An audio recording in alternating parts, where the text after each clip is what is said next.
और उसका दूसरा रास्ता है if ideology divides and philosophy unites. Philosophy जो है वो एकीकृत करती है, जोड़ती है। मैं थोड़ी प्रारंभिक चर्चा करूंगा। मानता हूं कि इन सारी चीजों पर बहुत सारी चर्चाएं हो गई होंगी, लेकिन एकात्म मानव दर्शन की उत्पत्ति कोई प्रतिक्रियात्मक उत्पत्ति नहीं है। ये उपाध्याय जी का कोई दावा भी नहीं था कि हम कोई ऐसी बात कहने जा रहे हैं जो भारत की सांस्कृतिक परंपरा में नहीं कही गई है। हम कोई ऐसा दार्शनिक सिद्धांत प्रस्तुत करने जा रहे हैं जो भारत की अनादि सांस्कृतिक धारा में, अनादि दार्शनिक परंपरा में नहीं कही गई है। एकात्म मानव दर्शन के नाम पर उपाध्याय जी उन्हीं बातों को कह रहे हैं जो भारत में धर्म के नाम पर कही गई है। और यहां धर्म पर जब विचार होता है तो दर्शन दो दृष्टि से धर्म का विचार करता है। एक तो मीमांसा की जो प्रणाली है, धर्म के विचार की प्रणाली, अथा तो धर्म जिज्ञासा, धर्म जिज्ञासा का विषय है। और जिज्ञासा कब होती है? किसी अज्ञात वस्तु की जिज्ञासा नहीं हो सकती है। और अत्यंत ज्ञात है, पूरी तरह से जाना हुआ है, उसमें भी जिज्ञासा नहीं हो सकती है। तो किंचित ज्ञात और किंचित अस्पष्ट होने की स्थिति में ही जिज्ञासा होती है। इसलिए धर्म अज्ञात से ज्ञात की ओर जाना नहीं है, ज्ञात से ज्ञात की ओर जाना है। ज्ञात है लेकिन हम उस दिशा में चल नहीं रहे। ज्ञात है लेकिन हमारी श्रद्धा नहीं है। ज्ञात है किंतु हम युक्ति के आधार पर उसका परीक्षण नहीं कर रहे हैं। तो श्रद्धा पर अधिष्ठित होकर के, युक्ति के द्वारा परीक्षित करके जब हम किसी पथ पर आगे बढ़ते हैं तो यह प्रक्रिया एक दार्शनिक प्रक्रिया है। उपाध्याय जी एकात्म मानव दर्शन को इन्हीं संदर्भों में एक दर्शन कह रहे हैं। दूसरा कि यह सभी तो जानते हैं कि यह 1965 में नवंबर के महीने में मुंबई में 5 व्याख्यानों के द्वारा एकात्म मानव दर्शन का स्पष्टीकरण उपाध्याय जी ने किया था। लेकिन इसके पीछे भी एक पूरी प्रक्रिया है। 15 अगस्त 1964 को भारतीय जनसंघ का एक अखिल भारतीय शिक्षा वर्ग लगा था जो 11 अगस्त से 15 अगस्त तक चला था। उस अखिल भारतीय शिक्षा वर्ग प्रशिक्षण वर्ग में कार्यकर्ताओं को, जनसंघ के कार्यकर्ताओं को संबोधित करते हुए उन्होंने जनसंघ का जो सिद्धांत और नीति आलेख प्रस्तुत किया था, सिद्धांत और नीति वक्तव्य दिया था, उस वक्तव्य में पहली बार एकात्म मानववाद की प्रतिस्थापना हुई। लेकिन ये भी ऐसा नहीं है कि तभी हो गई। इसके पहले 2 जनवरी 1964 पांचजन्य में उपाध्याय जी का एक लेख छपा था जिसका शीर्षक था समाजवाद, लोकतंत्र एवं मानववाद, जो बाद में उनकी पुस्तक राष्ट्र चिंतन में कंपाइल होकर के आया। और उसमें मानववाद शब्द से पश्चिमी ह्यूमनिज्म का बोध होता हुआ दिख रहा था, इसलिए राष्ट्र चिंतन में उसके शीर्षक में किंचित परिवर्तन हुआ और वो परिवर्तन समाजवाद, लोकतंत्र और हिंदुत्व के रूप में था। यानी मानववाद और हिंदुत्व उपाध्याय जी की दृष्टि में एक ही विचार है। एकात्म मानववाद और हिंदुत्व ये विरोधी नहीं है। इसीलिए उपाध्याय जी बार बार कहते हैं कि जो भारत की परंपरा में है वही बात मैं कह रहा हूं। और भारत की परंपरा में जैसे मैंने कहा, एक तो जिज्ञासा की परंपरा है तो दूसरी व्याख्या की परंपरा है। एक तरफ मीमांसा सूत्रकार जिज्ञासा की बात करता है, कर्म होती है तो जिज्ञासा होती है। जिज्ञासा करणीय अकरणीय की होती है। जब धर्म क्रिया रूप होता है तो वह जिज्ञास्य है, जाना जाता है क्या करना है, क्या नहीं करना है, क्या करणीय है, क्या अकरणीय है, क्या उचित है, क्या अनुचित है। इस प्रकार की जिज्ञासा धर्म जिज्ञासा है।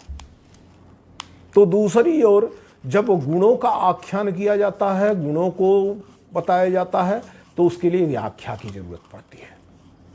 व्याख्या अथातो धर्म व्याख्यास्यामः।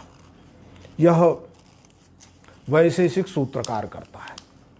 और जब वह विश्व के सभी पदार्थों की, सभी वस्तुओं के गुण धर्म की व्याख्या कर रहा होता है तो उसमें प्रतिपादित करता है कि धर्म विहीन तो कुछ भी नहीं है, धर्माधर्म पर ही सब कुछ आधारित है। और धर्माधर्म व्यवस्था नष्ट होती है तो पदार्थ अपना गुण खो बैठते हैं, पदार्थ अपना स्वभाव खो बैठते हैं। केवल पदार्थ ही नहीं है, तो चेतना भी अपना स्वभाव खो बैठती है, अपना रूप खो बैठती है। इसलिए धर्म क्या है, इसको यह हमेशा व्याख्याधीन है। बार बार इसको इंटरप्रेट करने की जरूरत पड़ती है, बार बार इसको समीक्षित करने की जरूरत पड़ती है, बार बार इसको समझने की जरूरत पड़ती है। इस आकलन के आलोक में मैं थोड़ी चर्चा और करना चाहूँगा। जब मैं कह रहा हूँ कि एकात्मानववाद, एकात्मानव दर्शन मानव की समस्याओं के समाधान का, मनुष्य को सुखमय आनंदमय जीवन देने का एकमात्र उपाय है, अंतिम उपाय है, तो उससे एक स्वीकृति तो बनती है अन्य भी उपाय है। ये अन्य उपाय कैसे ही हैं? वैसे ही हैं जैसे सांख्य दर्शन में ये प्रतिज्ञा की गई, क्या? दुखत्रयाभिघाता जिज्ञासा तद अभिघातक हेतु।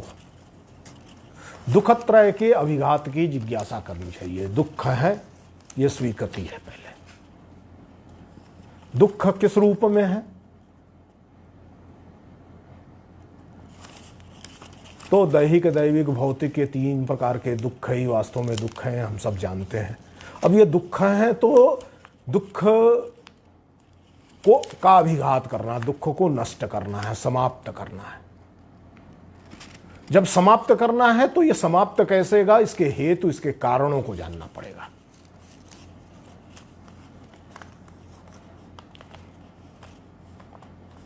और इसके कारणों को जानते हुए जो सांख्य दर्शन में प्रतिपादन है, कुछ वैसा ही प्रतिपादन आज की भाषा में उपाध्याय जी कर रहे हैं।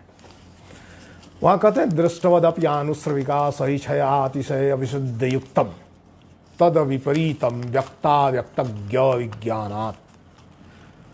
जो लौकिक उपाय हैं और जो वैदिक उपाय हैं, यज्ञ कर्म कांड इत्यादि के जो उपाय हैं, ये दोनों इसमें आत्यंतिक रूप से उपयोगी नहीं है। आत्यंतिक रूप से उपयोगी नहीं है का तात्पर्य क्या है? कि ये दुख को समाप्त तो करते हैं, लेकिन दुख को आत्यंतिक रूप से समाप्त नहीं करते हैं। इन उपायों के द्वारा दुख कुछ देर के लिए दूर होता है, फिर दुख उत्पन्न हो जाता है। इसके विपरीत व्यक्त, अव्यक्त और ज्ञ, इनके स्वरूप को समझना और तद अनुसार आचरण करना, इनके मूल स्वरूप को समझना, इस जड़ चेतन जगत में जो भेद है उस भेद को समझना, भेद से परे जो भेद का ज्ञान रखने वाला ज्ञाता है उसको भी जानना, और इस प्रकार से ज्ञाता ज्ञेय और ज्ञान इनके सम्यक बोध पूर्वक ही दुख दूर हो सकता है। और ये दार्शनिक प्रक्रिया है। कार्य कारण का विचार करते हैं। कोई वस्तु है तो अकारण नहीं होती है। जब वस्तु का कारण है तो कारण के निवारण से वह वस्तु भी निवारित हो जाती है। तो दुख है तो दुख का कोई कारण होगा, दुख के कारणों का निवारण किया जा सके, ऐसी स्थिति उत्पन्न की जाए कि कारणता का ही क्रम समाप्त हो जाए, तो दुख समाप्त हो सकता है। यही अंतिम उपाय है। वस्तुतः दुनिया में जितनी भी विचारधारा हैं, जितने भी मनुष्य के संबंध के का दार्शनिक सिद्धांत है, वो सभी सिद्धांत मनुष्य के दुख को समाप्त करने और उसे आनंदित करने की, उसे ब्लेसफुल लाइफ, आनंदमय जीवन, सुख की आत्यंतिक स्थिति का जीवन देने के प्रयास है। सामान्य तौर पर हम जैसे सुख समझते हैं वो अभी दुख को उत्पन्न करता है। बुद्ध इसी बात को कहते हैं। बुद्ध कहते हैं कि सभी कुछ दुख मूलक है। जिसको हम आज सुख समझ रहे हैं वह भी कारण में और परिणाम में दुख का कारण है। कैसे है? प्रिय कोई चीज़ होती है तो सुख मूलक लगती है, अप्रिय कोई चीज़ होती है तो दुख मूलक लगती है। लेकिन उसी में प्रिय चीज़ बिछुड़ जाती है और अप्रिय चीज़ अचानक हमारे सामने आ जाती है, हमारे पास खड़ी हो जाती है, हमारे गले पड़ जाती है, तो हमें दुख होने लगता है। तो वस्तुतः जिसको हम सुख का हेतु समझ रहे हैं वह उसमें भी दुख है। ऐसे में क्या करना होगा? तो ये सुख दुख के भेद का की जो अविद्या है, जो अज्ञान है, इस अज्ञान पर आधारित जो व्यवस्था है, इससे मुक्ति प्राप्त करनी होगी। ये मुक्ति कैसे मिलेगी? तो सीधा और सामान्य तरीका है इस मुक्ति को प्राप्त करने का कि हमें ठीक से ज्ञान हो। अब ठीक से ज्ञान का तात्पर्य क्या है? वस्तुतः उपाध्याय जी के दार्शनिक विचारों को भी हम ठीक से नहीं समझ सकते और उससे जो लाभ प्राप्त होने वाला है, जो स्थिति ब्लिस की प्राप्त होने वाली, आनंद की प्राप्त होने वाली है, एक राजनीतिक व्यवस्था के रूप में, एक आर्थिक व्यवस्था के रूप में, एक सामाजिक व्यवस्था के रूप में, एक राष्ट्र नीति के रूप में और अंततः एक विश्व व्यवस्था के रूप में, यह तब तक नहीं प्राप्त हो सकती है जब तक हम उस काल में प्रचलित, उस काल तक विकसित हुई विविध प्रकार की विचारधाराओं को समझ नहीं लेते हैं। और सिर्फ जब हम समझने की कोशिश करते हैं तो एक रूप में समझने की कोशिश करते हैं, वह कि दो प्रकार की विचारधाराएं उपाध्याय जी के कालखंड में प्रभावी थी विश्व में। एक पूंजीवाद की विचारधारा थी, उदारवाद की विचारधारा थी, वैयक्तिकता की विचारधारा थी, दूसरी तब समाजवाद की या सामूहिक चेतना की विचारधारा थी, वैज्ञानिक समाजवाद की विचारधारा थी। अंततः एक आध्यात्मिकता पर आधारित विचारधारा जो थी और एक भौतिकता पर जो आधारित विचारधारा थी। इसने औद्योगिक क्रांति के बाद एक ऐसी करवट ली कि भौतिकता के ही दो रूप हो गए और आध्यात्मिकता पर आधारित जो विचारधारा थी, जिसको उसकी अर्थनीति थी, जो राजनीति थी, जो समाज नीति थी, वो तिरोहित हो गई। और इस प्रकार से पूंजीवाद और समाजवाद के रूप में मूल रूप में अपने मूल अधिष्ठान में भौतिकता पर आधारित विचारधाराएं प्रचलित हुई। और 1965 तक जब उपाध्याय जी इसका प्रतिपादन कर रहे हैं, इसके दो बड़े प्रारूप सामने दिखाई देते हैं। एक पश्चिमी यूरोप और यूएसए का प्रारूप है और एक पूर्वी यूरोप और यूएसएसआर का प्रारूप है। एक वैज्ञानिक समाजवाद और भौतिकवाद पर आधारित ऐतिहासिक द्वंद्व के सिद्धांत पर निर्मित होने वाली समाज दृष्टि है, निर्मित होने वाली विचारधारा है। दूसरी ओर वैयक्तिक स्वतंत्रता, समता, बंधुत्व, व्यक्ति के अधिकार, इनको लेकर के निर्मित होने वाली विचारधारा है। इसलिए 1965 में जो उपाध्याय जी एक आत्ममानववाद का प्रतिपादन कर रहे थे तो लोगों को एक यूटोपिया लग रहा था। फिर ध्यान देने की बात है, क्या उपाध्याय जी जो बात कर रहे थे वो पहली बार कह रहे थे?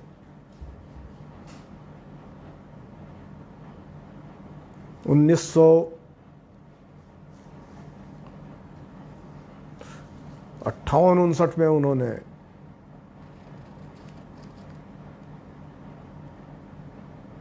विनोबा जी को स्मरण करते हुए 1956 में विनोबा को स्मरण करते हुए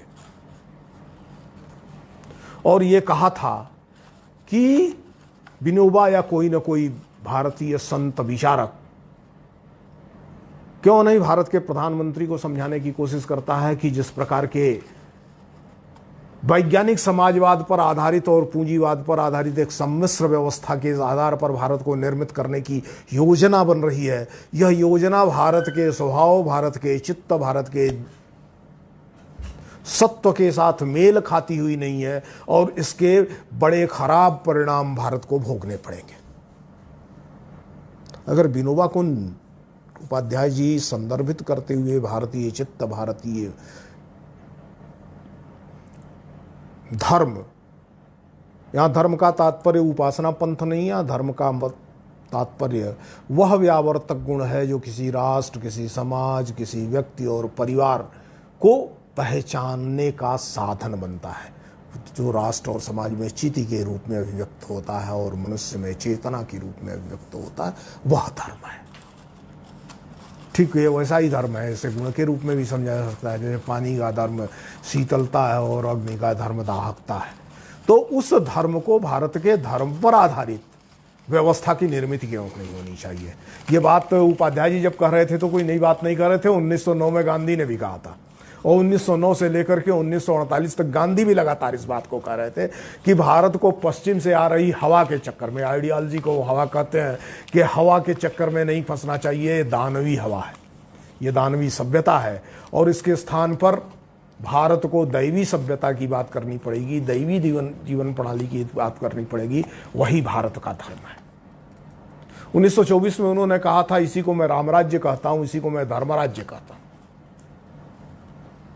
जिसमें व्यक्ति का महत्व बनता है, जिसमें परिवार का भी महत्व बनता है, जिसमें समाज का भी महत्व बनता है, जिसमें राष्ट्र का भी महत्व बनता है और अंत में विश्व व्यवस्था का भी महत्व बनता है।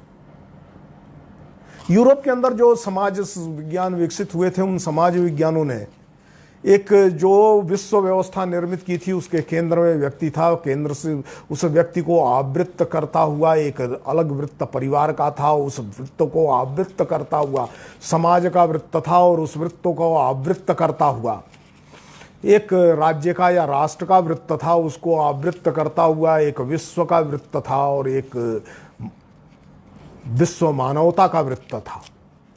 लेकिन ये सभी वृत्त एक दूसरे को ढक तो लेते थे, लेकिन आपस में कोई संवाद नहीं था, अलग अलग था। एक होता था तो दूसरा नहीं होता था। यानी परिवार के लिए व्यक्ति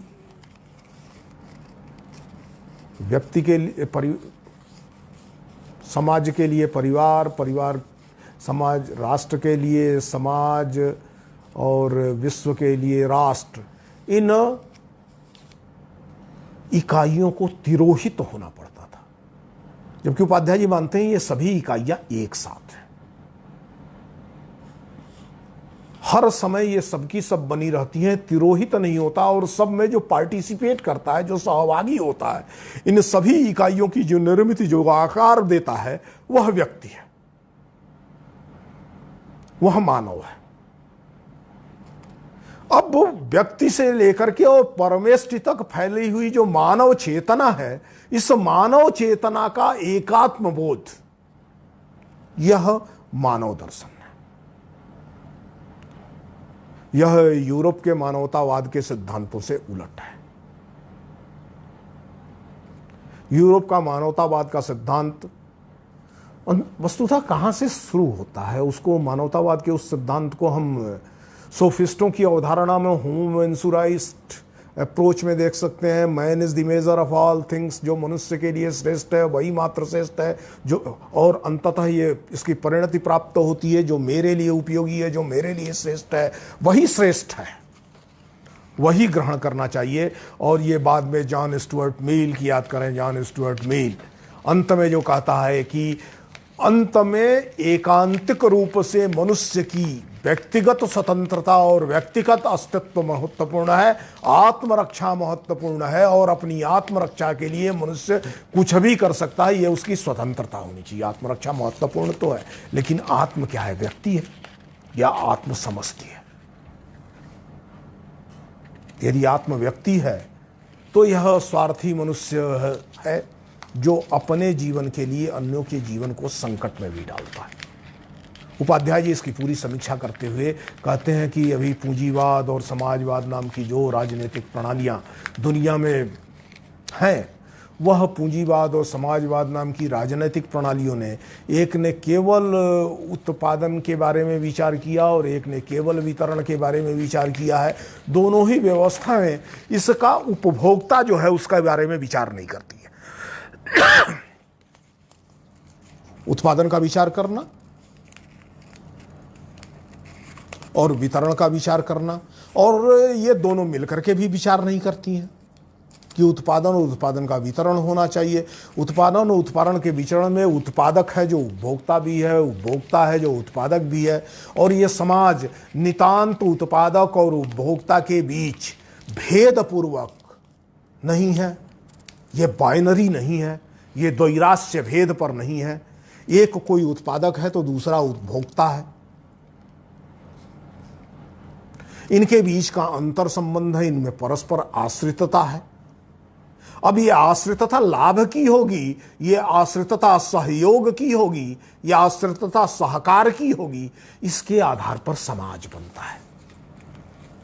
तो औद्योगिक क्रांति के बाद का जो समाज बना था और जिस समाज में ये दोनों प्रकार की विचारधाराएं विकसित हुई थी और 20वीं शताब्दी के दूसरे दशक से ये दोनों विचारधाराएं मजबूती के साथ दिखने लगी थी और विचारधाराओं के आधार पर दो युद्धों को भारत दुनिया ने देखा था, विश्व युद्ध के रूप में, महायुद्ध के रूप में जिसको हम जानते हैं।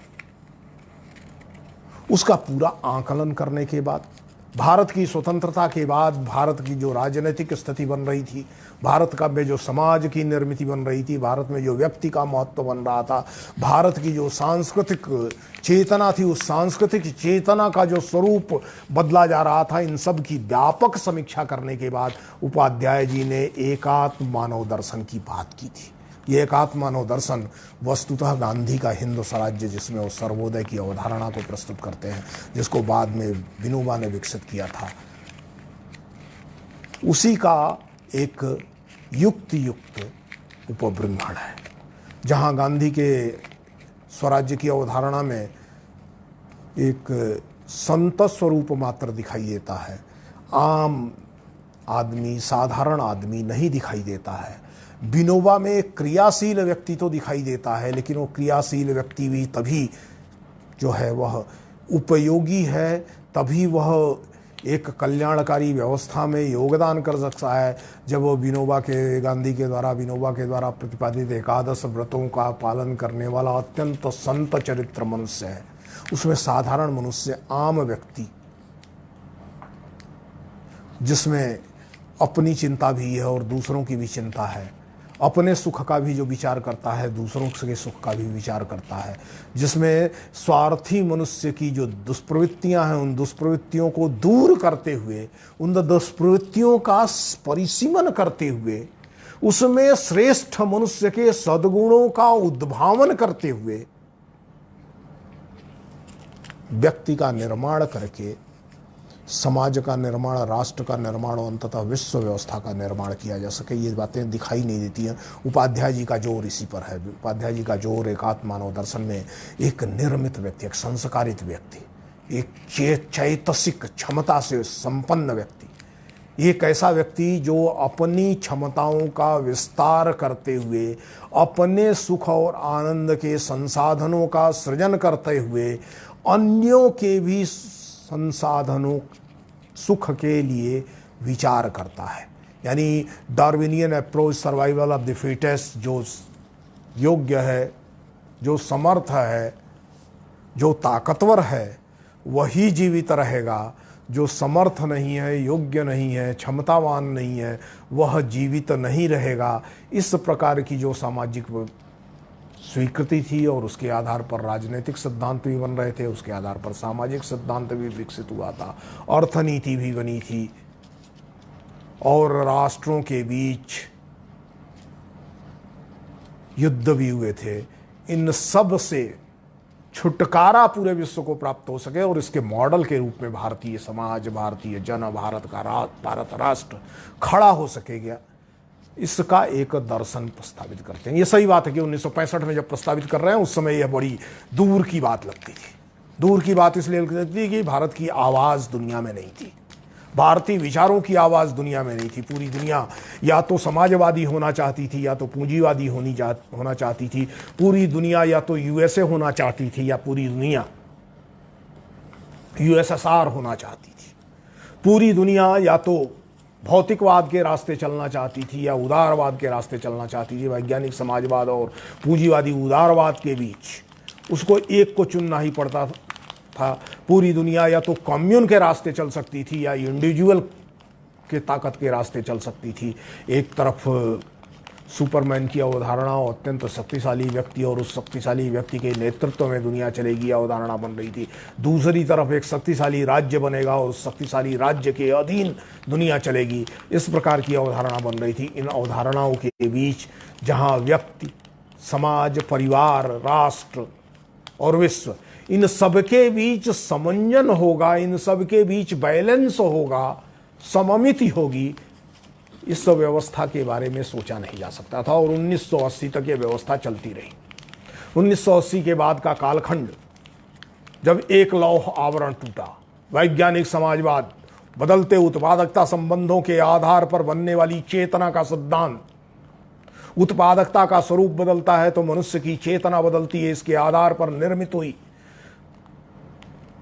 व्यवस्था ये दुनिया भर में ढह गई।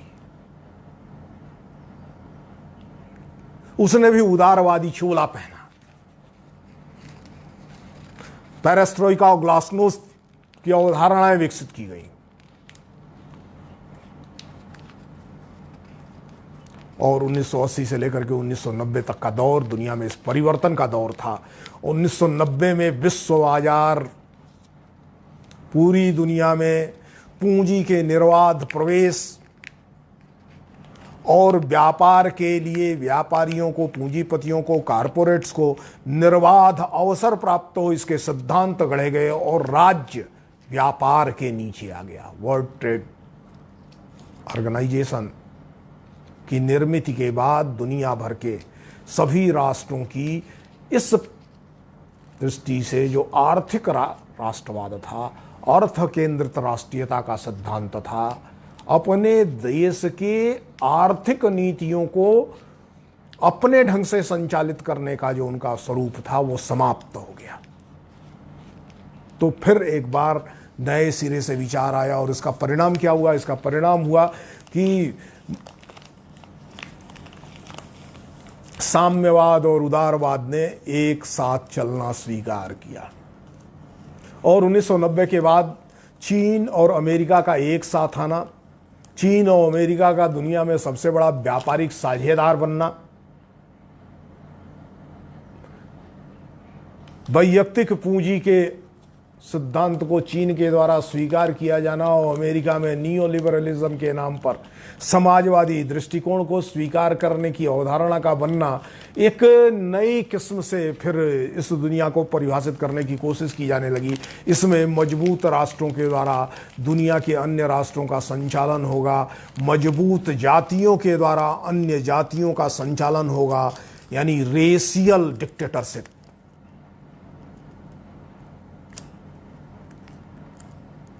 प्रोलेटारिएट की डिक्टेटरशिप का कालखंड समाप्त होते एक रेशियल डिक्टेटरशिप की अवधारणा आने लगी और फिर गोरे लोगों के द्वारा शेष दुनिया संचालित होगी, उनके द्वारा नियमित होगी और उनके द्वारा निर्मित आदर्श ही दुनिया के आदर्श होंगे। इस प्रकार की अवधारणा बनी। पर इस बीच हुआ क्या? इन दोनों ही अवधारणाओं में प्रकृति जो थी, इसमें मनुष्य का विचार तो खूब किया, मनुष्य को सुखी कैसे बनाना है, मनुष्य के लिए अधिक से अधिक उपभोक्ता संसाधनों की वृद्धि कैसे करनी है, इन सब का विचार तो किया, लेकिन प्रकृति का विचार नहीं किया। निसर्ग का विचार न होने के कारण से ये सभी प्रकार के दर्शन जो इस कालखंड में प्रचलित थे, इन सभी दार्शनिक दृष्टियों पर जो भिन्न भिन्न राज्य व्यवस्थाएं चल रही थी, राजनीतिक व्यवस्थाएं चल रही थी, पॉलिटी चल रही थी, ये सब के सब प्रकृति के शोषण के गति को तेज करने वाली व्यवस्थाएं बनी। और परिणाम क्या हुआ? महामारियों का दौर शुरू हो गया। औद्योगिक क्रांति के समय महामारियां या तो आ रही थी या तो फिर 1990 के बाद दुनिया में महामारियों के अलग अलग दौर शुरू हुए। कोरोना की महामारी उसी का एक परिणाम है। अब ये मनुष्य निर्मित है, प्रकृति की प्रतिक्रिया है, या मनुष्य के द्वारा कुछ प्रयोग किए जा रहे थे जिन प्रयोगों में दुर्घटनावश उत्पन्न हो गया है? इस बहस में गए बिना इतना तो स्वीकार करना पड़ेगा कि एक ऐसी स्थिति जिसमें मनुष्य जाति अपने को असहाय प्राप्त हो रही है, लेकिन इसके बीच निसर्ग ने अपने को परिवर्तित किया है। ओजोन लेयर रिपेयर हुई है, नदियां साफ हुई हैं, आबो हवा स्वच्छ हुई है। ये कोरोना का एक सुपरिणाम है।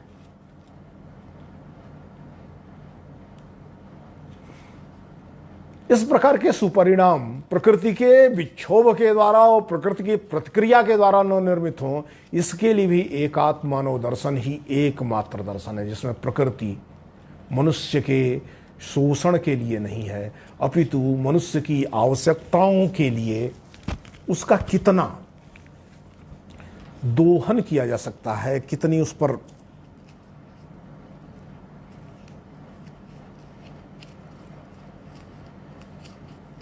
वैचारिक रूप से चर्चा की जा सकती है कि कितनी सीमाओं में मनुष्य जी सकता है, कितने सीमित ढंग से प्रकृति को तोड़े बिना जी सकता है। यह दृष्टि भी है। अब यह सब दृष्टि का विचार करेंगे तो ध्यान में आएगा कि एकात्म मानववाद का दर्शन यह पश्चिम की एक समीक्षा है, पश्चिम का प्रतिरोध नहीं है। यूरोपीय दर्शन जिसने पूरी दुनिया को भिन्न भिन्न ढंग से आइडियोलॉजीज, जिन्होंने भिन्न भिन्न ढंग से दुनिया को प्रभावित किया था, उनके विरुद्ध खड़ा नहीं है, अपितु उनकी समीक्षा पर खड़ा है और स्वदेश की और स्वराज्य की, स्वबोध की, आत्मचित की भित्ति पर खड़ा है। यह मनुष्य को केवल मन और शरीर वाला व्यक्ति नहीं मानता है, अपितु मनुष्य को एक चार आयामों वाला, चार प्रकार की अधिष्ठानों वाला व्यक्ति मानता है। मनुष्य शरीर है, इंद्रिय है, तो मनुष्य मन है, मनुष्य बुद्धि है और मनुष्य आत्मा भी है। तो इंद्रिय का सुख भी चाहिए, इंद्रिय का आनंद भी, शरीर का आनंद भी चाहिए। आहार निद्रा भय मैथुन ये इंद्रिय आनंद है। मन का भी आनंद चाहिए, साहित्य संगीत कला ये मन का आनंद है। बुद्धि का भी आनंद चाहिए, तो विज्ञान, तकनीक, प्रकृति के रहस्यों को समझना, उसका वैज्ञानिक विश्लेषण करते हुए प्रकृति के स्वरूप को के अनुरूप जीवन प्रणाली को बनाने के लिए सिद्धांतों की रचना करना, यह बुद्धि का आनंद है। और अंत में है आत्मा का आनंद। आत्मा का आनंद यानी स्वतंत्रता, मुक्ति यानी स्वतंत्रता, बंधनों से मुक्ति। और बंधन क्या है? बंधन ही दुख है, दुख ही बंधन है। जब तक मनुष्य बंधनों में है तब तक दुखी है, जब तक मनुष्य की सीमाएं हैं तब तक वो दुखी है। मनुष्य की सीमाएं क्या है? वो चाहता बहुत कुछ है, प्राप्त नहीं कर सकता है, यानी वो अपनी इच्छाओं का गुलाम हो गया है। मनुष्य उपलब्धियों का गुलाम नहीं है, मनुष्य इच्छाओं का गुलाम है। अब जब मनुष्य इच्छाओं का गुलाम है तो इच्छाएं कुछ पूरी हो सकती होती हैं, कुछ पूरी नहीं होती हैं। जो इच्छाएं नहीं पूरी होती हैं उनकी प्रतिक्रिया बनती है, वो उसके अंदर संत्रास पैदा करती हैं, कुंठा पैदा करती हैं। इनके नियामन की आवश्यकता होती है। यदि मनुष्य, अब इन चारों के लिए चार प्रकार से विचार करना पड़ेगा, इसलिए पुरुषार्थ पर आधारित समाज व्यवस्था की, पुरुषार्थ के आधार पर आधारित राष्ट्र व्यवस्था की और पुरुषार्थ के आधार पर व्यक्ति जीवन का विचार उपाध्याय जी प्रस्तुत करते हैं। धर्म, अर्थ, काम और मोक्ष, ये चार जो पुरुषार्थ हैं, इसमें सबको अर्थ चाहिए, सबको के कामनाओं की पूर्ति चाहिए, सबको मुक्ति चाहिए। लेकिन ये तभी संभव है जब काम और धर्म, काम और अर्थ धर्म के द्वारा नियामित होंगे। धर्म नियामित काम और धर्मानुबंधित अर्थ के द्वारा ही मोक्ष की प्राप्ति हो सकती है।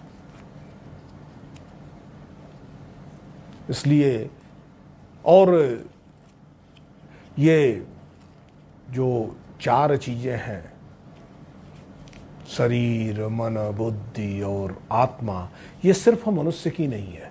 यह मनुष्य का जहाँ जहाँ विस्तार होता जाता है, मनुष्य का विस्तार जब परिवार में होता है तो परिवार का भी शरीर है, मन है, बुद्धि है और आत्मा है। एक पारिवारिक रूप में, एक भारतीय रूप में हम सारे लोगों को अनुभव भी हुआ कि जो हमारा व्यक्तियों से बना हुआ परिवार है उसका शरीर है। हम सब एक ढंग से, जिस ढंग से आमोद प्रमोद करते हैं, जिस प्रकार से एक दूसरे की से सुखी दुखी होते हैं, हमारा मन है। एक प्रकार से हम परिवार के उपलब्ध संसाधनों का उपयोग करते हैं और एक दूसरे के हित की चिंता करते हैं, ये उसकी बुद्धि है। और सब मिलकर के परिवार को आनंदित करने की, परिवार को समर्थ बनाने की और परिवार के आनंद में आनंद बोध करने की जो स्थिति ले आते हैं, यही उसका आत्मतुष्टि है, यही उसका आत्मभाव है। हम सब एक परिवार, ऐसा जब हम कहते हैं तो वस्तुतः एकात्म भाव ही है। वही एकात्म मानव दृष्टि है, परिवार में भी दिखेगी। यही बात जनपद के स्तर पर भी दिखती है, यही बात राष्ट्र के स्तर पर भी दिखती है और यही अंततः संपूर्ण विश्व व्यवस्था के रूप में दिखती है। अब इसका विचार करेंगे तो भारत की जो अद्वैती दृष्टि है, कोहम कस्तम कुतायातः को में जननी को में माता, इन प्रश्नों के साथ भेदों का तिरोधान करते हुए अभेद की स्थापना की जो दृष्टि है, इसको आज के जीवन में, आज के समाज में, आज की व्यवस्थाओं में कालानुरूप करते हुए किस प्रकार से आगे बढ़ाया जा सकता है, इस कालानुरूप करने की प्रक्रिया उपाध्याय जी द्वारा प्रतिपादित एकात्म मानववाद का दर्शन है। एकात्म मानववाद का दर्शन कोई कह सकता है कि ये तो फिर वैश्विक व्यवस्था कैसे हुई? यह तो भारतीय व्यवस्था हो सकती है। निश्चित रूप से भारतीय संस्कृति है, भारतीय संस्कृति की उपज है, भारत की सांस्कृतिक धारा का स्वाभाविक परिणाम है। भारत ने जो सांस्कृतिक विकास किया है, उस विकास का आधार है, अधिष्ठान है। लेकिन यही अंत में विश्व के रक्षण का एकमात्र रास्ता भी है। कोरोना के कालखंड में पूरी दुनिया इसका अनुभव करने लगी है। मैं इसीलिए कह रहा था, यह अंतिम उपाय है।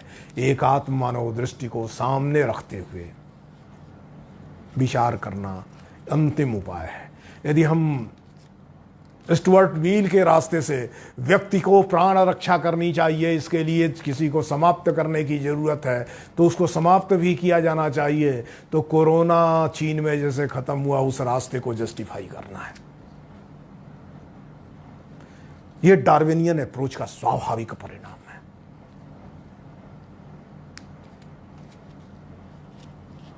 मनुष्य की आर्थिक उपलब्धियां, मनुष्य की भौतिक उपलब्धियां महत्वपूर्ण हैं और उन पर कोई रोक नहीं लगनी चाहिए। इस दिशा में आगे बढ़ते हैं तो कोरोना में वो जो न्यूयॉर्क स्टेट में हुआ, न्यूयॉर्क शहर में हुआ, वो रास्ता सामने दिखाई देता है। उसमें आदमी मरता है तो मर जाए, लेकिन आर्थिक गतिविधियों पर लगाम नहीं लगनी चाहिए, ये दृष्टि दिखाई देगी। यूटिलिटेरियन अप्रोच के आधार पर, उपयोगितावाद के आधार पर दुनिया को समझने की कोशिश की जाएगी, तो फिर वो जो हुआ, चीन ने जिस ढंग से दान में मिले सामानों का बिल भेजा है, वो दृष्टि दिखाई देती है।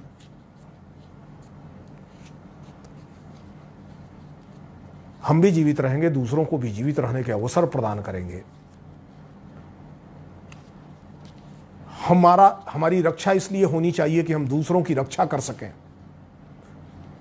हमारी रक्षा का तात्पर्य केवल मेरा बना रहना नहीं है। हमारी रक्षा का तात्पर्य हमारा परिवार, हमारा राष्ट्र, हमारा समाज, हमारी ये पूरी विश्व व्यवस्था सुरक्षित रहे, आनंदमय रहे, सुखमय रहे।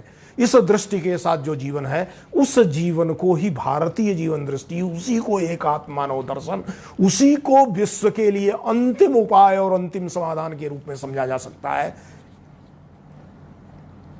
भारत ने ही किया। हाइड्रोक्सीक्लोरोक्विन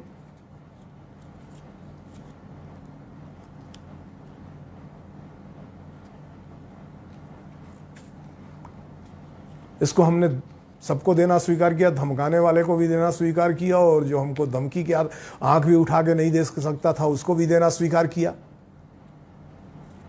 हमने दुनिया के तमाम देशों से उनकी आवश्यकताओं को समझा और अपनी आवश्यकताओं का आकलन किया। हमारे लिए बचे और अन्यों के भी काम आए, इस नाते बिना कीमत बढ़ाए दिया। यह इसलिए हुआ, चीन ने जो किया वैसा नहीं हुआ। दुनिया की यूरोपीय राष्ट्र दुनिया भर में जो प्रोटेक्टिव उपकरण बेच रहे हैं, या चीन प्रोटेक्टिव उपकरण बेच रहा है और वास्तविक कीमत से 10 गुने 12 गुने कीमत पर जो बेच रहा है,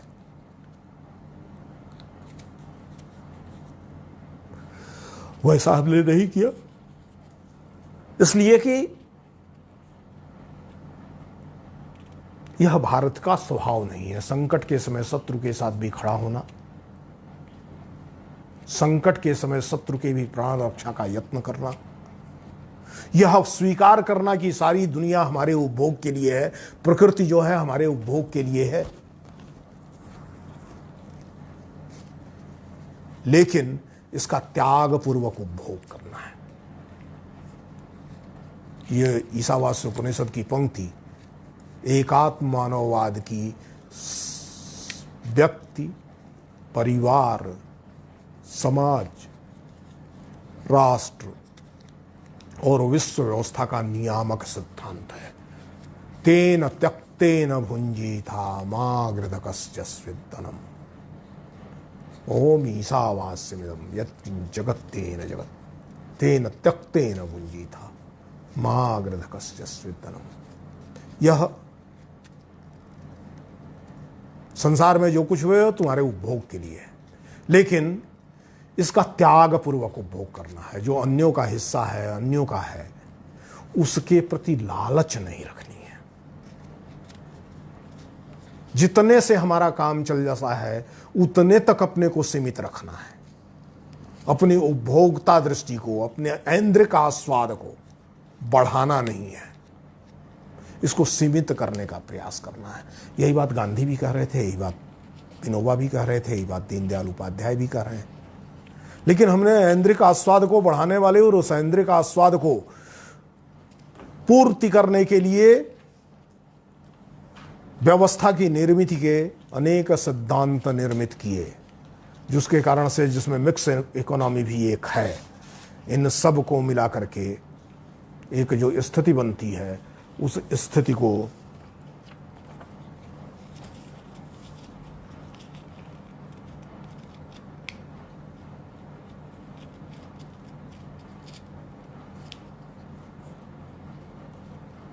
समझाया जा सकता है। अब दूसरी और अंतिम बात को करना चाहूंगा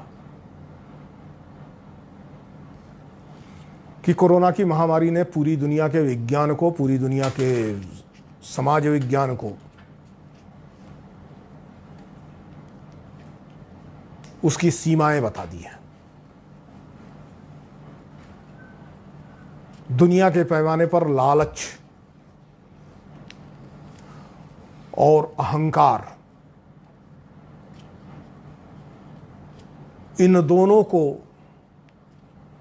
अत्यंत प्रखरता से उभारा है। एक तरफ उदारवाद का अहंकार चिल्ला रहा है, तो दूसरी तरफ वैज्ञानिक समाजवाद और साम्यवाद की लालच। इसलिए दुनिया दोनों से त्रस्त दिखाई दे रही है। नेतन्याहू ने जब नमस्ते कहा और कहा कि यह रास्ता है नमस्ते कहना, तो ये बात सिर्फ नमस्ते तक नहीं है, सिर्फ सोशल डिस्टेंसिंग तक नहीं है। ये बात यह है कि भारतीय तरीका, भारतीय जीवन प्रणाली, भारतीय समाज व्यवस्था यही बचाएगी। इसको समझना हो तो 40-45 दिनों के लॉकडाउन के बाद भी इस देश के लोगों की जो जिजीविषा है और एक दूसरे की मदद करने की जो आकांक्षा है, 45 करोड़ लोग जिस देश में रोज काम करके भोजन करने की स्थिति में, उस देश में भी वैसा मजदूर लॉकडाउन के समय गांव जाने की वापसी के लिए लड़ रहा हो, इस बात के लिए नहीं लड़ा कि हमको काम दो और हमको भोजन दो। लोगों के अंदर, भारतीय समाज में सभी प्रकार की विकृतियों के बाद भी जीवित है। उपाध्याय जी इसी शक्ति की बात कर रहे थे, इसी चित्त की बात कर रहे थे, इसी चेतना की बात कर रहे थे। और ये जो चेतना भारतीय मन में व्यक्ति के स्तर पर, परिवार के स्तर पर, समाज के स्तर पर जीवित है, इसको और आगे बढ़ाते हुए भारत की राष्ट्रीय दार्शनिक दृष्टि, एक राष्ट्र के स्तर पर इस दृष्टि को कैसे प्रस्तावित किया जा सकता है और अंततः पूरी दुनिया को इससे परिचित कराते हुए किस प्रकार से वैश्विक व्यवस्था की निर्मित का स्वरूप बनाया जा सकता है, ये सोचने की बात है। इसलिए उपाध्याय जी का एकात्म मानववाद वस्तुतः व्यक्ति से लेकर के समष्टि तक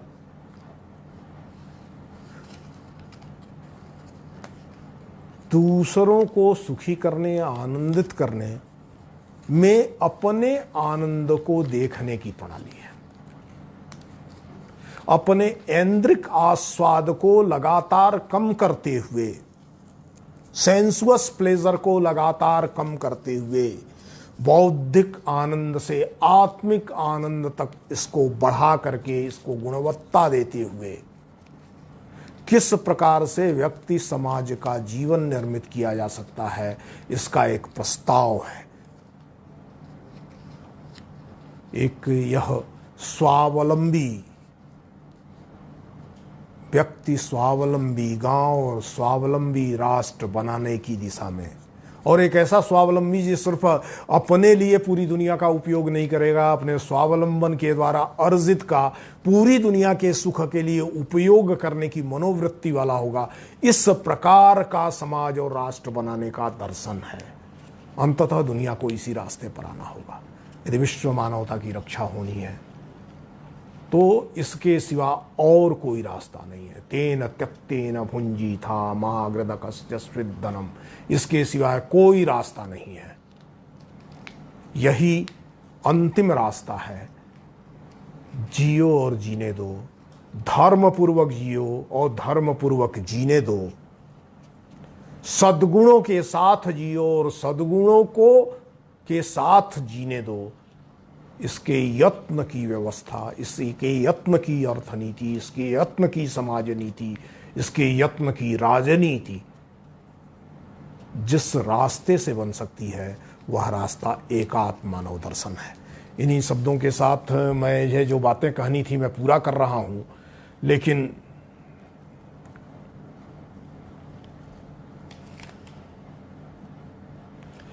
कुछ एक छोटी सी इथिका शर्मा जी का प्रश्न है, बड़ा कठिन सा प्रश्न है, मुझे समझ में तो बात नहीं आ रही। My question is how Darwinian theory has how survival of the fittest is applicable in the current scenario. In this scenario, survival of fittest is very much obvious. We can perceive this.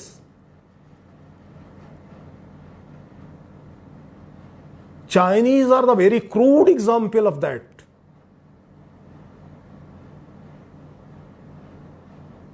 Survival of survive. This is the theory of the might is right.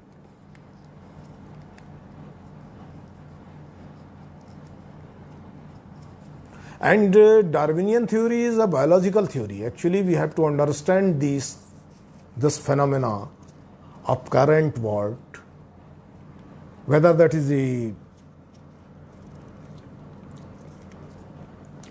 communism or capitalism, liberalism or socialism. All are based on three basic theories. One, Archimedean theory, the mechanical interpretation of this world. Another, the Darwinian theory, biological interpretation of the world. And social interpretation of the Simon, society as an enterprise. And enterprise or an entrepreneurship always based on, rely on the view of the prophet. And that is very obvious nowadays. In this very worst scenario of the pandemic, we are perceiving how nations are trying to make more and more profit, trying to become economic power in this such drastic time. Such obviously shows that the survival of the fittest is the only resultant of this civilization.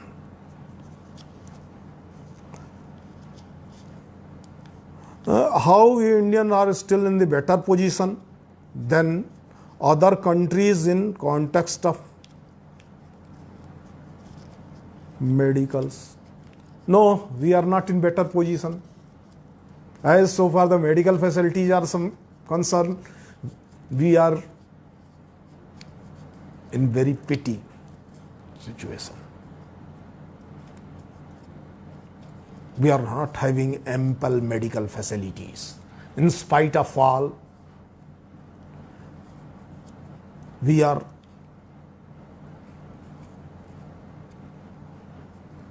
in a better situation, and the world is optimistically seeing our way of fight against this corona, because of our lifestyle, because our way of social structure, because of our axiological approach, our value-centric interpersonal relations, which is not based only on economical criterions. Our relation is not only the need-based, but it is deed-based relations. So we are in better situation, but not due to the medical sciences, not due to the technology, not due to the better infrastructure and facilities, but only because of our axiological structure, value-based social structure, deed-based interpersonal relations, not only on the need. Karan Singh Thakur ji पूछ रहे हैं कि वर्तमान परिप्रेक्ष्य में आर्थिक की अर्जित करने की अंधी दौड़ क्या मानवतावाद के मार्ग की सबसे बड़ी बाधा बन गई है? देखिए, जब अर्थमात्र दृष्टि होगी तो मनुष्य कहाँ रहेगा। और ये वर्तमान दौर का विषय नहीं है, पिछले 300 वर्षों का इतिहास देखेंगे दुनिया का, तो आर्थिक विकास के लिए यूरोप के देशों ने पूरी दुनिया में जो कॉलोनी बनाई, उस कॉलोनी में हजारों हजार लाखों लाख, और यहां तक कि यूएसए में 10 करोड़ लोगों का जो जेनोसाइड हुआ था, डेसमंड टूटू के शब्दों में कहें कि जब हमारे देश आए थे अफ्रीका में, तो उनके पास केवल बाइबल थी और हमारे पास सारी जमीन थी। उन्होंने हमसे कहा कि प्रार्थना करो, आंख बंद करो, प्रार्थना करो, और हमने आंख बंद की, प्रार्थना प्रारंभ की, और 100 वर्ष बाद जब हमने आंखें खोली तो उनके पास सारी जमीनें थी और हमारे पास केवल बाइबल थी। तो सभ्यता दृष्टि तो वही है, तकनीक का विकास हुआ है, वैज्ञानिक ज्ञान बढ़े हैं, लेकिन जिस दृष्टि से इसका विकास हो रहा था वो दृष्टि नहीं बदली है। दृष्टि केवल अपने लोगं का हित है, अपने लोगों का मतलब अपने राष्ट्र के लोगों का, संपूर्ण विश्व को उसके लिए साधन बनाने से गुरेज न करने वाला है। हिरोशिमा और नागासाकी उदाहरण है एटॉमिक एनर्जी का हमने पहला उपयोग दुनिया में कैसे किया है। इसलिए ये आर्थिक विकास की दौड़ तो मानवता के समक्ष बाधा है ही। कोरोना वायरस ने मानव को एकात्म चिंतन का मार्ग प्रशस्त करवाया है। क्या जंगलों तथा प्राकृतिक संपदा से छेड़छाड़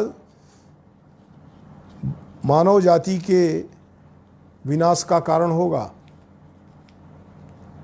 तो प्रकृति के साथ छेड़छाड़ करेंगे तो प्रकृति प्रतिक्रिया करेगी, प्रकृति को नष्ट करने की कोशिश करेंगे तो प्रकृति तो आधार है, अधिष्ठान है, इसी धरती के अन्न जल से हम जीवित हैं।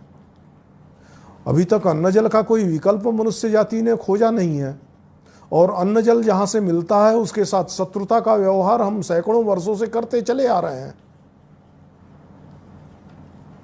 हम कभी हम मानने को तैयार नहीं है धरती हमारी माँ है, तो इसलिए माँ सा व्यवहार होना चाहिए, बल्कि इस धरती को हमने माना कि कायनात को हमारे उपभोग मात्र के लिए खुदा ने बनाया हुआ है, और जब हमारे उपभोग मात्र के लिए बनाया हुआ तो हम इसका चाहे जैसे उपभोग करेंगे। विवेक का फल खाए बिना उपभोग करना ही सबसे अच्छा है। और विवेक होता तो भेद ज्ञान हो जाएगा, करणीय अकरणीय का ज्ञान हो जाएगा। तो हम आंखों पर पट्टी बांध करके इस प्रकृति को चर रहे हैं, इस प्रकृति को नष्ट कर रहे हैं। ये वैसा ही है कालिदास का वो रूप जिसमें जिस डाल पर वो बैठा है उसी डाल को उल्टी दिशा से काट रहा है। हम जिस डाल पर बैठे हुए हैं प्रकृति में के अधिष्ठान पर हैं और हम प्रकृति को नष्ट कर रहे हैं, इसलिए हम नष्ट तो होंगे ही। कोरोना वायरस ने एकात्म चिंतन को, मानव के एकात्म दृष्टिकोण की ओर प्रशस्त किया, ऐसा मेरा मानना नहीं है। अब इसमें भी प्रतिध्वनि तो हो रहा है, इससे अभिव्यंजित होकर के सामने आ रहा है, लेकिन ये तो विश्व व्यापार व्यवस्था के रूप में जब हम आए थे, मनुष्य को केवल आर्थिक प्राणी बनाने पर लग गए थे। मनुष्य की उपभोक्ता दृष्टियों के सेचुरेशन के बाद उसे अलग अलग तरीकों से और की डिमांड पैदा कर रहे थे, और उसके कारण से पिछले 10-15 वर्षों से पूरी दुनिया में जो प्रतिक्रिया हो रही थी, उस प्रतिक्रिया का स्वाभाविक परिणाम है। कोरोना की महामारी ने असहाय मनुष्य को जरूर इस दिशा में सोचने के लिए थोड़ा और गतिशील किया है, गंभीर किया है। कोई और प्रश्न है क्या?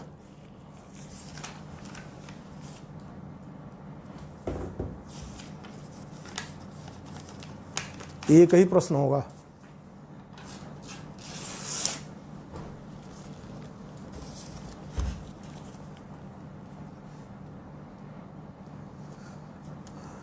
आखिर यह दौड़ क्यों? आंखों पर पट्टी हुए बांधे हुए आदमी को जब कुछ दिखाई नहीं देता है तो वो हाथों से सब कुछ पकड़ने की कोशिश करता है। शांति और सद्भावना के मूल्य उनके यहां नहीं है, उनके तर्क ही अलग है।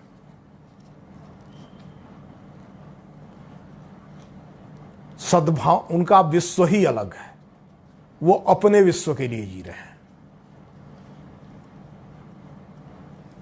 और ये भी औद्योगिक क्रांति के बाद उत्पन्न हुए व्हाइट मैन बर्डन का ही विषय है। गोरे लोगों का भूत है, अपनी श्रेष्ठता का भूत है, अन्यों की अस्वीकृति का भूत है। ये अहंकार की दौड़ है, और अहंकार जब होता है तो ये समस्या आती है। भगवत गीता में भगवान श्री कृष्ण एक बड़ी मजेदार बात कहते हैं, मनुष्य का नाश कैसे होता है। कहते हैं ध्यायतो विषयान पुंसः संगम ते सुपजायते, संगात संजायते कामो, कामात क्रोधो विजायते, क्रोधात भवति सम्मोहः, सम्मोहात स्मृति विभ्रम, स्मृति भंसात बुद्धिनाशो, बुद्धिनाशात प्रणश्यति। तो हम स्मृति का ध्वंस हो गया है, पुरानी यादें समाप्त हो गई हैं, हमने अपने पुराने ज्ञान को भुला दिया है, बुद्धिनाश की दिशा में आगे बढ़ चले हैं, और बुद्धिनाश के सिवाय और कुछ भी नाश नहीं है। मनुष्य जाति ने इतिहास के अपने अनुभवों से सीख नहीं ली है। भारत के समाज के बारे में भी कहा जाएगा, अपने पूर्वजों की परंपरा को हमने गाली दिया है, कई सैकड़ों वर्षों से हम यही करते आ रहे हैं। हम उस जीवन दृष्टि को हेय और त्याज्य बताते आ रहे हैं, जिससे आज दुनिया त्राण का रास्ता देख रही है। उपाध्याय जी इसी तरफ इशारा कर रहे थे, बार बार भारतीय संस्कृति की श्रेष्ठता और एकात्म मानव दर्शन, विश्व के समाधान के अंतिम रास्ते की जो बात कर रहे थे, विश्व की समस्याओं के समाधान सिर्फ जिस रास्ते से हो सकेगा, और उसको बार बार जो कह रहे थे, यह भारत का पुरातन पंथ है, एकमात्र रास्ता है, नान्यः पंथा अयनाय, इसके सिवाय कोई दूसरा रास्ता नहीं है। यह लंबा रास्ता तो जरूर है, but this is the only way, this is the only way. Though this is a long way, longest way, you may say this is the longest way, but this is the only way for the sustainable development. So that this is the shortest वे। एकमात्र संपोष्य विकास का रास्ता है, इसलिए लंबा रास्ता होने के बाद भी छोटा रास्ता है। कोई एक कोरोना से बदल जाएगा ऐसा नहीं है। एक कोरोना ने इस दिशा में सोचने के लिए मजबूर किया है लोगों को। बदलेगा तब जब यह व्यक्ति, परिवार, समाज और राष्ट्र इन सब को पारावार करेगा, तब जाकर के विश्व व्यवस्था पर इसका असर पड़ेगा। एक सुखमय राष्ट्र का कोई ग्रॉस हैप्पीनेस इंडेक्स जैसा भूटान बना रहा है, वैसा अगर भारत ग्रॉस इंडेक्स की अवधारणा की ओर आगे बढ़ता है, जीडीपी की अवधारणा से बाहर निकलता है, सुख और आनंद को मनुष्य जाति में कितना सुख सृजित कर रहे हैं, कितना आनंद सृजित कर रहे हैं, इसको विकास का पैमाना बनाएगा तो स्थितियां बदलेंगी। हाँ, कोरोना के बाद की सभ्यता में इसकी संभावनाएं बढ़ती हुई जरूर दिखाई दे रही हैं।